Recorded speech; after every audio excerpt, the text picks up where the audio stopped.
the Secretary of the DOTR. That is not enough. 50.6 is not enough to fund 60 billion. But that's just the office of the secretary. Di ba? Meron Saan po mga specific saan po nakalagay? projects that are mentioned. That's not the entire. Nasa specific agency na.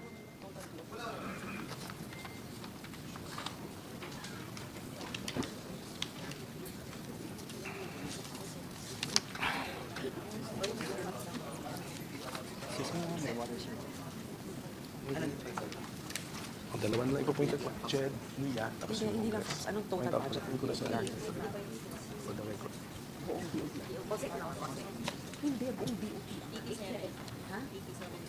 The entire budget of the DOTR is 87 billion, Mr. President. Yung OSEC lang yung sinasabi natin na Correct, 50 billion which should be less than the FAPs. But kasi hindi naman lahat ng FAP nandun sa DOTR. Yes. Meron thank mga you. iba na hindi rin doon. So found in the other agencies' budgets. Thank you. Yes. Thank you for that input, Mr. President.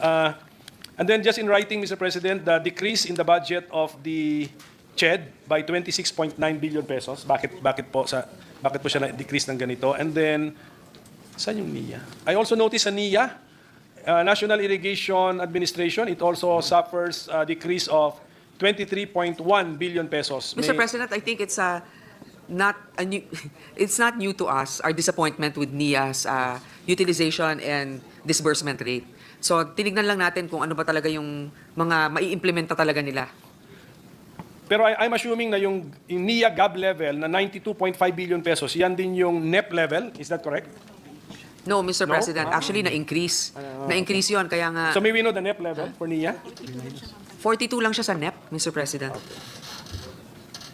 42 billion lang siya sa NEP. So that means walang, theoretically, just looking at the amounts, dapat walang tatamaan sa NIA programs under the NEP. Kasi 42 billion siya, and then ang final approval is 69.3 billion. Last point na. And my last point, Mr. President, which I'm just stating for the record, and of course in the interest of transparency, because it involves Congress, our institutions, Mr. President.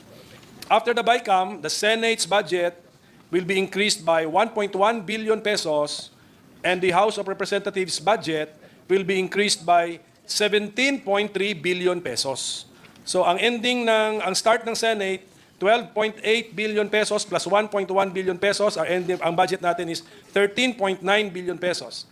Ang House of Representatives, ang starting amount nila 16.3 billion pesos, ang increase nila 17.3 billion pesos, ang ending budget nila 33.6 billion pesos.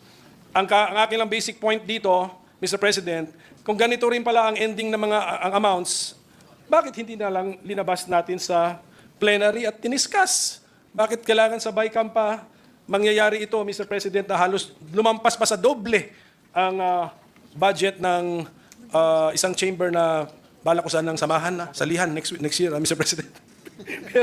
But we have to be transparent with we have to be transparent about all of this, Mr. President. Na, di ba, if you need, okay, we'll use mathematical terms.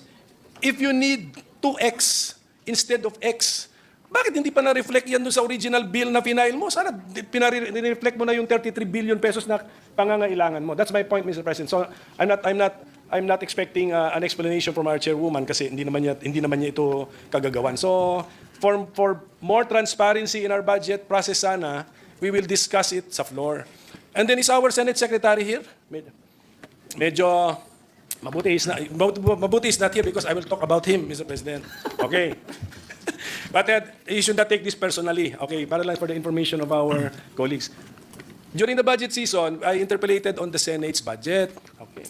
So happy kayo for the first time nag-appear ang ating Senate Secretary to answer questions. Ano yan? A basic factual question. For the year 2024, yung 2 billion increase ng Senate budget, sa BICAM ba nangyari o hindi? Ang sagot sa akin, sa plenary natin ginawa, which I accepted.